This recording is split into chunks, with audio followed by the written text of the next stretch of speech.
Anche se siamo in mega ritardo e dopo questi 2 giorni di follia del dopo ring, a guardare insieme un po' che cosa c'è sui giornali. Ciao Stefano, ciao, ben trovati a tutti. È domenica, è il 7 marzo, ci sono molte cose sui giornali ancora una volta. Intanto c'è lo scontro. Ciao Romana, buongiorno Margherita, ciao a tutti. C'è lo scontro per quanto riguarda il comitato tecnico scientifico e il governo, perché ancora una volta il comitato tecnico scientifico spinge per le chiusure più forti, quindi verso la zona rossa. Si vocifera e si ipotizza, ciao Stefano, addirittura una zona rossa in tutta Italia, mentre intanto Federica fa capire come il Friuli Venezia Giulia butti veramente male e davvero si rischi la zona rossa per i prossimi giorni. Intanto, ciao Anna, Alan, ciao a tutti, condividete, mi raccomando, c'è il canale Telegram, il canale YouTube, iscrivetevi. So che purtroppo non ci sono tutti i giorni con questa strana rassegna stampa per quelli cui interessa, però insomma cerchiamo di fare il possibile dopo le trasmissioni di Ring. Che cosa vi stavo dicendo? Che intanto sulle aperture dei giornali, dal Gazzettino del Veneto parla di passaporto vaccinale, che il Veneto è pronto, questo è il titolo, fino ad arrivare al Cor Veneto, il Corriere del Veneto, che dice che la regione punta a vaccinare subito i quarantenni. Questo è lo scenario che riguarda il Veneto. Sul piccolo oggi, contagi in crescita, 1 su 4 tra gli under 19, che è quello che dicevamo poi nei giorni scorsi, con il rischio, il pericolo appunto per questa variante, queste varianti che circolano soprattutto e molto, in particolar modo, tra i più giovani, quindi contagiano di più. Insomma, adesso ci sono differenti scenari anche sui quotidiani, con l'ipotesi che addirittura, ho letto da qualche parte, non mi ricordo, il Premier Draghi stia preparando una sorta di video per comunicare con la nazione e discutere evidentemente di quelli che sono i nuovi piani vaccinali e le restrizioni. Oggi è l'ultimo giorno di giallo, lo dico in particolar modo ovviamente per le regioni Veneto e Friuli Venezia Giulia. Da domani si è tutti arancioni e adesso entriamo nel dettaglio su tanti temi. Per Repubblica gli ospedali sono sotto assedio, questo è il titolo che sceglie in apertura oggi. Per il Corriere misure più dure per le varianti, e fa riferimento proprio a questo presunto scontro dopo l'accordo trovato nei giorni scorsi tra il Comitato Tecnico Scientifico e il governo, perché il Comitato Tecnico Scientifico vorrebbe delle restrizioni più forti. Cosa dice Walter?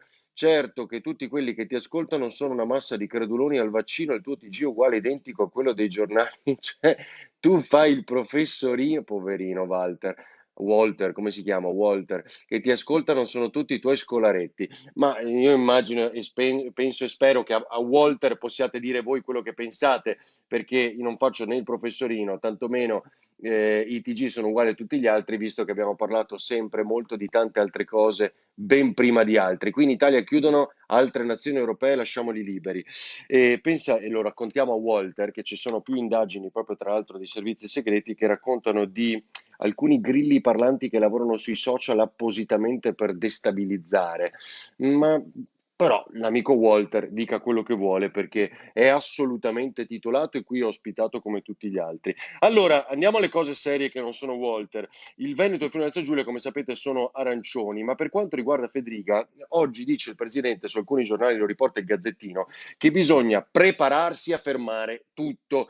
Quindi il problema è che un anno dopo ci troviamo ancora nelle stesse situazioni, con le stesse condizioni, con la lentezza di questi benedetti vaccini, mentre si litiga perché non si riesce a trovare, nonostante ci sia un accordo nazionale, un vero accordo con i medici di base. È questo il problema. Cioè non riusciamo, c'è ancora una tensione tra le regioni, i medici di base, tra il governo e i medici di base, tutto quello che ovviamente ci stanno raccontando ancora sui giornali di oggi, e il Veneto che fa in qualche maniera questa tensione è palpabile anche negli scritti che proclama, che fornisce la regione, che sono le linee guida, che sono tutte quelle cose di cui si è letto per il piano vaccinale che deve portare dalle 11-12 mila vaccinazioni al giorno, parlo del Veneto, all'obiettivo dei 50.000. Che fanno in questo piano nel Veneto? Non citano i medici di base, che si offendono e non si sono presentati all'incontro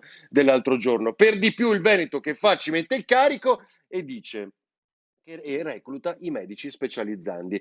Nel reclutare i medici specializzandi, ovviamente con un contratto di 6 mesi, 40 euro lordi all'ora e tutto il resto, a cui si aggiungono le USCA, cioè quelle unità che vanno a casa delle persone ricordate a fare i tamponi, quelli tutti bardati, sono medici, li abbiamo raccontati tante volte nel loro operato difficile, che è quello di lavorare al fronte, non come Walter, immagino ovviamente, cioè gente che lavora e rischia la pelle in questo caso. E quindi il problema di questo rapporto di tensione che non ci porta a una soluzione immediata e non riusciamo a capire le regioni vogliono reclutare i medici di base o no, i medici di base davvero hanno disponibilità oppure si ti nascondono dietro altre diciamo rimostranze e poi in realtà il problema è quello di quanto vengono pagati per ogni vaccino. Cioè in questo dibattito surreale, perché l'emergenza è vaccinare per chi lo vuole, lo diciamo ancora una volta per tornare alla normalità,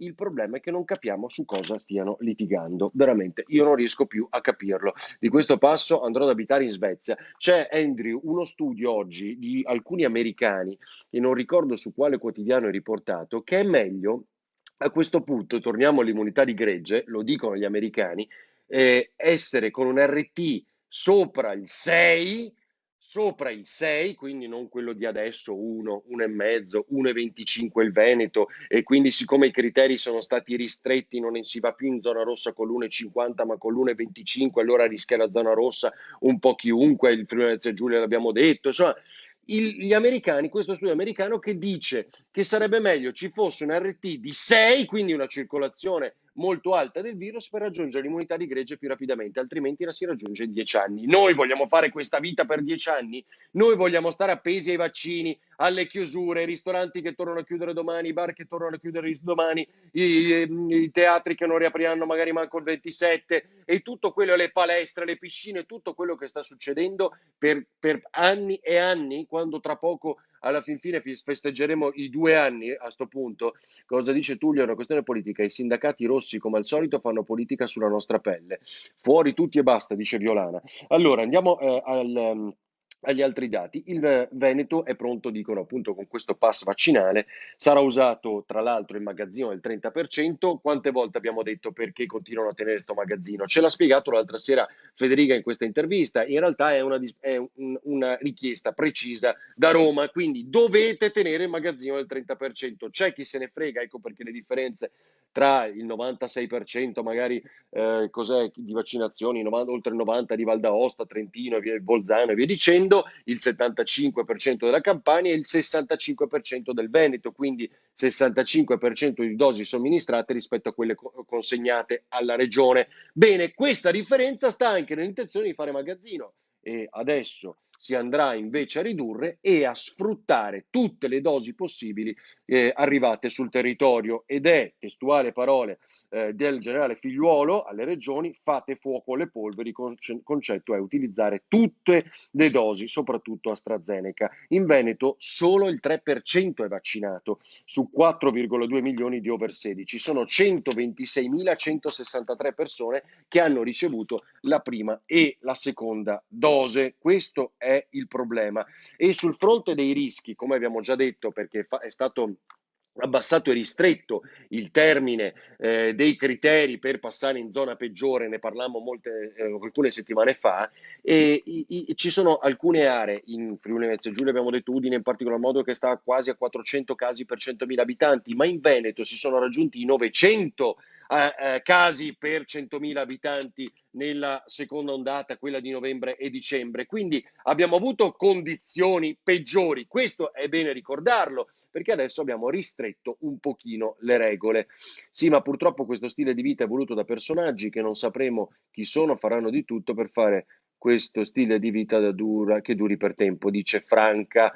Chi altro? Ho letto esattamente la stessa cosa riguardo lo studio americano. Siamo tutti esausti, staremo a vedere Andrew, vero? È sui giornali oggi, non mi ricordo dove. Buongiorno, è giusto fare i disobbedienti e comprare Sputnik? Gabriele, come? Cioè non lo possiamo comprare, ma mi pare che tutti si stia spingendo per questo orizzonte e quindi anche lo Sputnik potrebbe aggiungersi agli altri vaccini autorizzati in Unione Europea. Insomma, mi sembra che su questo si stia lavorando. Ho paura che con questo RT pari ad 1 purtroppo torneremo gialli tra 3 settimane circa. Matteo, sì, perché purtroppo il rischio è che si duri parecchio. Ma oggi cos'è? Il 7 marzo abbiamo detto. Io voglio sperare che in 20 giorni arrivi il caldo. Lo continuo a dire che quindi poi le malattie respiratorie scendano.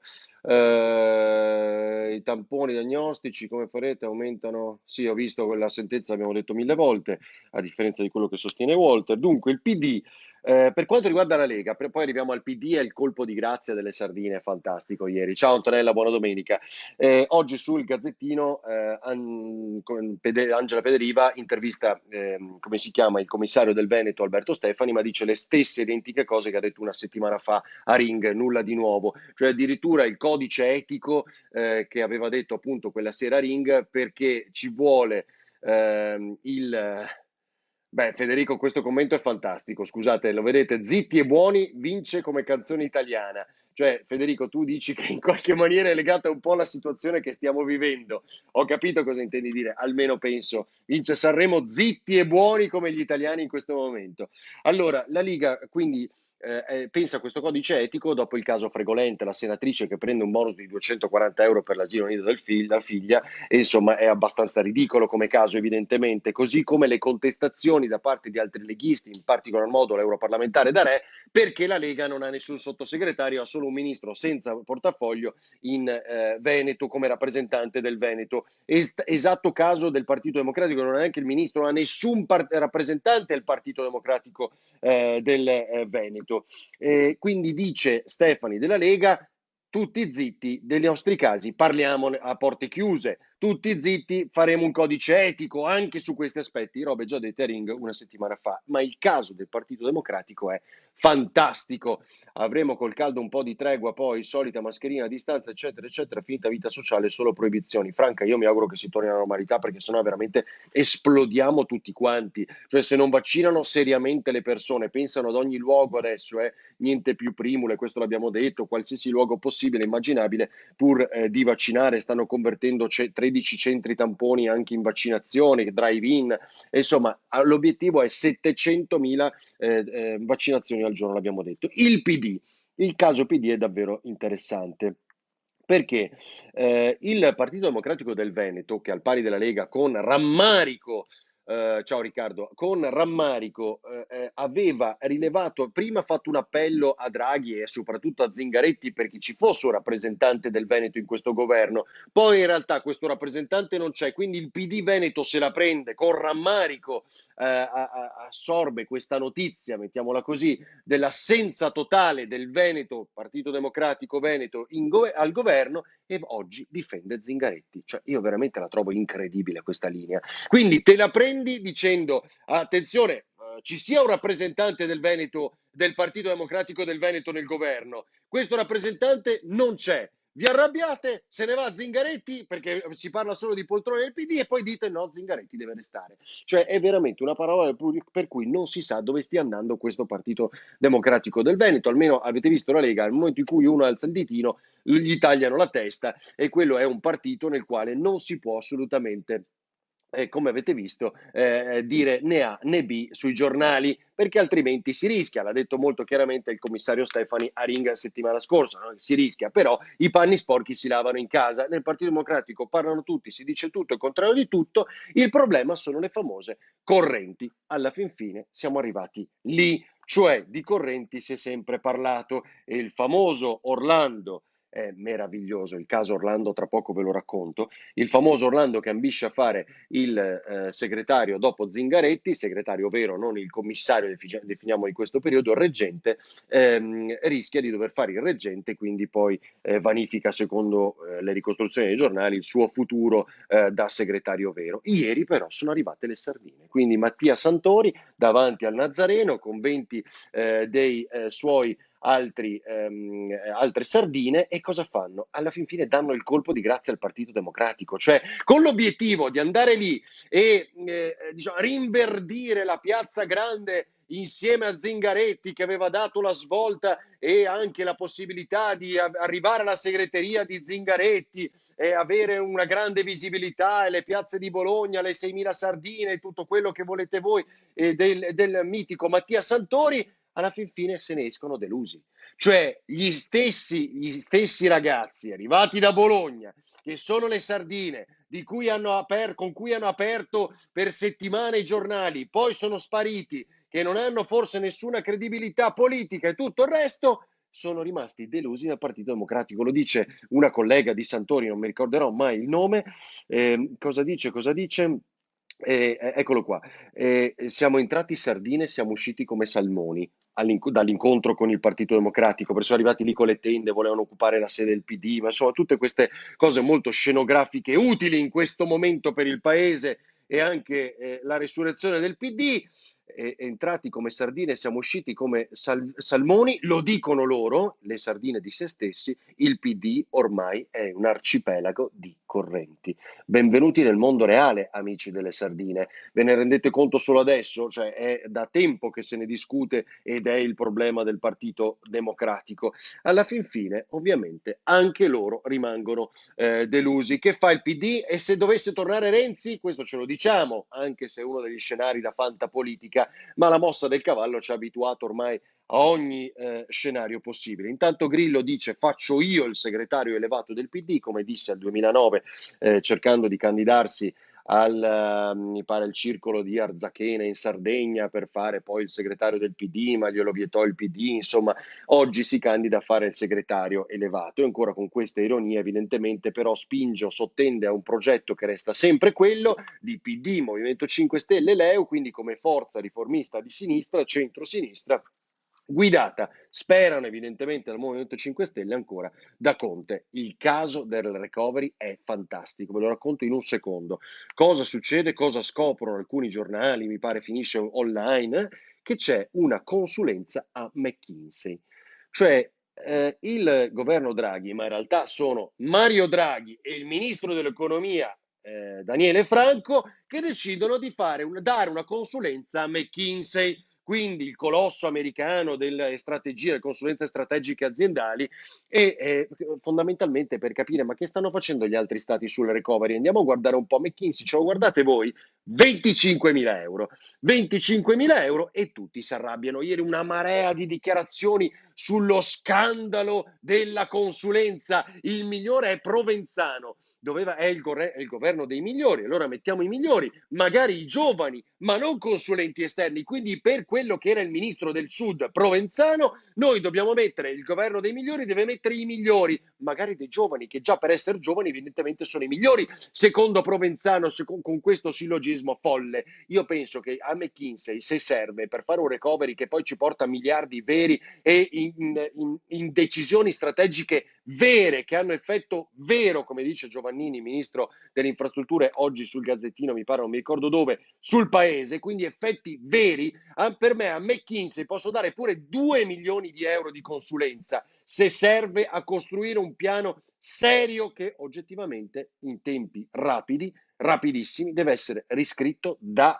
zero. Agli amici del governo Conte e agli amici di Italia Viva che dicevano di averlo riscritto molto meglio, questo piano va scritto da zero e consegnato entro il 30 aprile. E di questa ridicola consulenza di 25.000 euro, che sarebbe lo scandalo del governo Draghi, io francamente la trovo ridicolo. Ma la cosa divertente è che Orlando si arrabbia.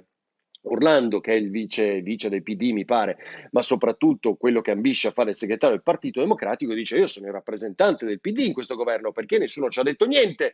Non, gli hanno, non, cioè, non se lo calcolano neanche. E questo vuole fare il segretario del Partito Democratico. Non se lo calcolano neanche nel governo dove è il ministro del lavoro. E quindi questa cosa, ovviamente, quando noi dicevamo che con Draghi non toccheranno palla, vede ogni giorno riscontro, giorno dopo giorno. Questa politica con Draghi non tocca palla e come vedete mi sembra pure calzante quello che succede. Sul caso di Meloni e Rom è molto curioso, perché le accuse del pentito e collaboratore Agostino Riccardo, che dice guardate che in una busta di pane hanno dato 35.000 euro a un clan Rom per fare fondamentalmente gli attacchini e portare dei voti a Roma, tutta la zona pontina, latina, là dove tra l'altro era stata candidata appunto come si chiama? Giorgia Meloni. È curioso perché spunta su Repubblica ieri: non arrabbiarti attento alla pressione, mitico Lorenzo, ti abbraccio.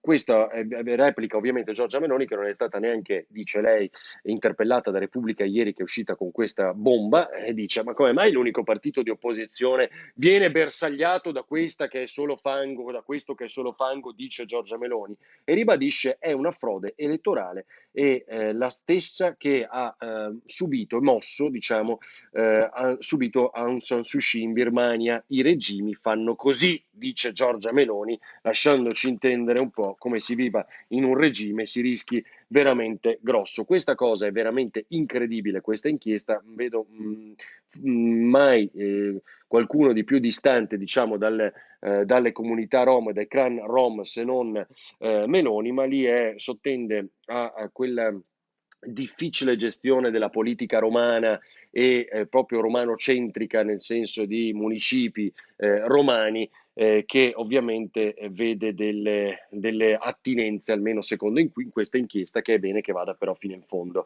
perché sia chiaro per tutti. E secondo Meloni è fango, ed è fango perché lei è l'unica all'opposizione, e quindi vede una ricostruzione politica anche nella mossa della magistratura. L'ultimo flash, e mi pare che sia soltanto sulla Verità, ma le sardine, dice Silvia, sono state sanzionate per aver violato le misure di contenimento Covid-19. Erano pochi, Silvia, questo è vero, erano una ventina mi pare, però non credo proprio.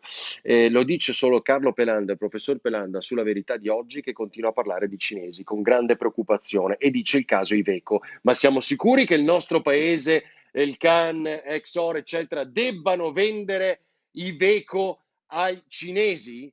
Quali sono gli scenari? Perché adesso la musica è cambiata, cioè persino questa politica si è accorta del rischio della Cina, con la quale non fai accordi allo stesso livello. Bene, Carlo Pelanda dà due o tre ricostruzioni possibili. La prima è: attenzione, perché se noi vendiamo Iveco, e gli Elkann hanno rifiutato la prima offerta da 3,5 miliardi, e solo Iveco mobili, scusate, veicoli, ma non Iveco militare. Quella è strategica per il nostro paese. Attenzione.